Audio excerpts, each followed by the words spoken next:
안녕하세요. 네, 슬기로운 피부연구소 최주환 원장입니다. 최성현 원장입니다. 반갑습니다. 자, 원장님 오늘의 주제는 뭐죠?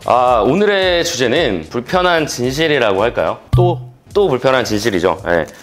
오늘의 주제는 여드름 기능성 화장품입니다. 지금 이 영상을 보시는 분들 네이버 초록색 창에다가 검색을 한번 해보세요. 여드름 기능성 화장품. 그러고서는 이제 이 쇼핑 칸에 가면 엄청나게 많은 제품들이 있습니다. 근데 아마 99% 정도의 제품은 실제로 여드름 기능성 화장품이라는 거 볼 수 없습니다. 저희가 이번 영상에서 왜 그런지 그걸 좀 자세히 설명드려 볼까 합니다.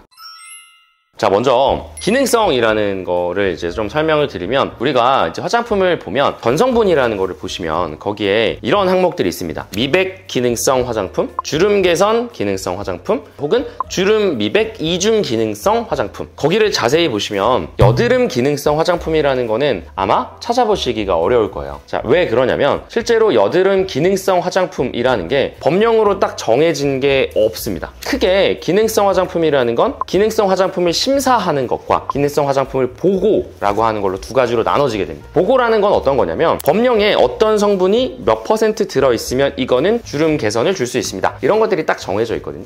근데 여드름 기능성은 그 항목이 아예 없습니다. 그러면 여드름 기능성은 어떤 게 있냐면 살리실산이라는 성분이 0.5% 들어갔을 때 세정제에 국한해서 그런 것들을 보고할 수 있다라고 되어 있는데, 제가 이걸 조금 더 이제 정리를 해서 왔는데 읽어드릴게요. 여드름성 피부를 완화하는 데 도움을 주는 제품의 성분 및 함량, 유형은 인체 세정용 제품류로, 제형은 액체, 로션제, 크림제의 하남, 이렇게 딱 정해져 있거든요. 그러니까 무슨 얘기냐면 세정제로 살리실산이라는 성분이 0.5% 들어갔을 때만 여드름 기능성 세안제로 허가를 받을 수 있는 거지, 여드름 기능성 화장품이라는 거는 보고의 항목에서는 아예 없는 거죠. 그래서 제가 앞에서 다시 심사라는 거를 말씀을 드렸는데, 자, 이 심사라는 건 어떤 거냐면 이 기능을 가진 어떤 성분을 만들었습니다. 그래서 이거를 여드름에 효과가 있다라고 사용을 하고 싶은데 이거를 심사해서 허가해 주세요 라고 식약처에 신고를 할 수 있습니다. 근데 그 심사하는 과정이 말도 안 되게 복잡합니다. 이거를 할 수 있는 업체가 사실 거의 없어요, 화장품을 만드는 회사 중에. 그래서 제가 오늘 유튜브 영상을 촬영하기 전에 검색을 좀 해봤습니다. 실제로 그러면 여드름 기능성으로 심사를 받았던 화장품 제품이 있는지, 혹은 그 원료를 만드는 회사가 있는지 하나가 나오긴 하더라고요. 이제 그 회사 이름 검색해보시면 나올 거예요. 특허증도 이렇게 받아놓고 있는데, 근데 그걸로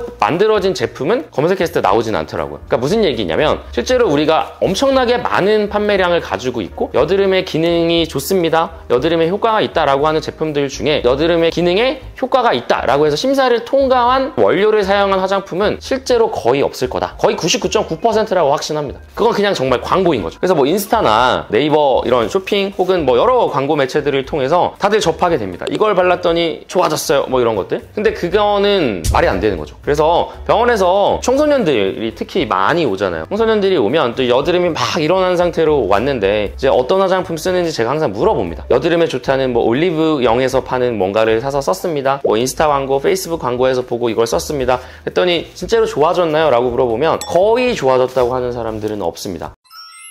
그러니까 여드름 기능성 화장품은 왜 없는 걸까요?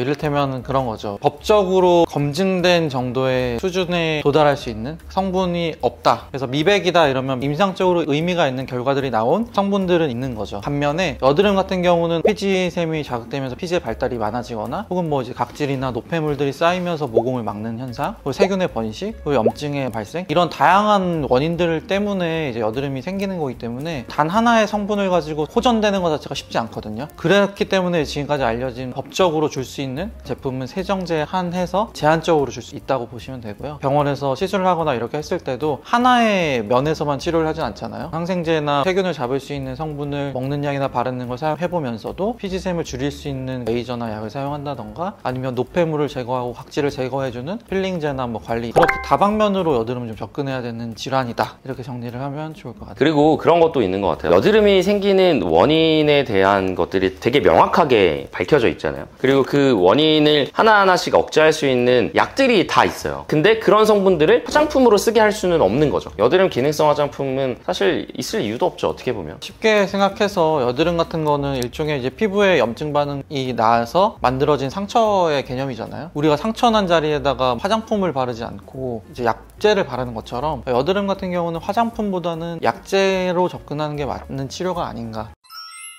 그럼 원장님, 여드름 기능성 화장품 이런 데 들어가 보면 후기가 진짜 많잖아요. 그럼 그 후기는 그 판매자가 만들어낸 가짜인가요? 아니면 정말 그 사람은 그걸 쓰고 좋아진 걸까요? 저는 이런 궁금증도 들거든요. 뭐 가짜도 있을 수 있겠죠. 그냥 마케팅 차원에서 좋아지는 시기에 제품을 사용함으로써 그냥 우연히 좋아지는 경우도 있을 수 있고, 임상적 실험에서 많이 나오는 건데 플라시보 효과라는 것도 있어요. 실험을 할 때도 유효 성분이 있는 약과 그냥 아무런 효과가 없는 약을 먹었을 때도 실제로 그것도 효과가 있다고 나올 수 있어요. 환자군이 이렇게 나는 여드름에 관심이 많고 그런 분들이 이런 제품들을 사용했을 때 세안법을 잘 하고 진정 효과가 있는 다른 방법을 사용한다거나 보습을 잘 한다거나 다양한 것들을 통해서 좋아질 수 있는 그런 가능성이 더 높다 보니 그 제품을 썼을 때 이걸 했는데 효과가 좋아요, 이렇게 반응할 수 있는 거죠. 그래서 살리실사는 세안제에 들어있다고 했는데 실제로 살리실사는 조금 나이 어린 친구들이 사용하는 여드름 약제로도 있고요. 살리실사 자체가 살균 효과도 있고 각질을 좀 제거해주는 그런 효과가 있기 때문에 그런 임상 결과들이 나오는 거죠. 살리실산이 들어있는 세안제가 여드름을 완화시키는 효과가 있을 수 있지만 또 세안제이기 때문에 우리 유분량을 다 벗겨버리고 또 너무 나는 이게 좋으니까 이거를 뭐 자주 하루에 3번, 4번 세안을 하신다 이렇게 하면 피부 장벽이 깨지면서 오히려 악화되는 경우들도 있을 수 있거든요. 그러니까 어렵죠. 그래도 우리가 지금까지 이야기한 것처럼 약제가 있는 세안제 같은 경우는 뭐 하루 한 번 정도 사용해 주시면 도움이 될 거라고 생각해요. 네, 오늘 여드름 기능성 화장품의 불편한 진실에 대해서 얘기를 해봤는데 결론은 여드름 기능성 화장품이라는 단어는 사실 존재하지 않는다. 여드름 기능성이 존재하려면 굉장히 복잡한 심사 과정을 거쳐야 되기 때문에 거의 존재하기가 어렵다. 자, 저희 영상이 도움이 되셨다면 좋아요, 구독, 알림 설정 부탁드립니다. 감사합니다. 우리 유튜브 영상의 불편한 진실에 대해서 얘기를 해봐야 될 것 같아. 뭔데? 지난 영상에는 제가 텐션이 굉장히 높습니다. 근데 오늘은 이제 텐션이 굉장히 떨어져 있는데 피곤해서 그렇습니다. 양해를 부탁드립니다.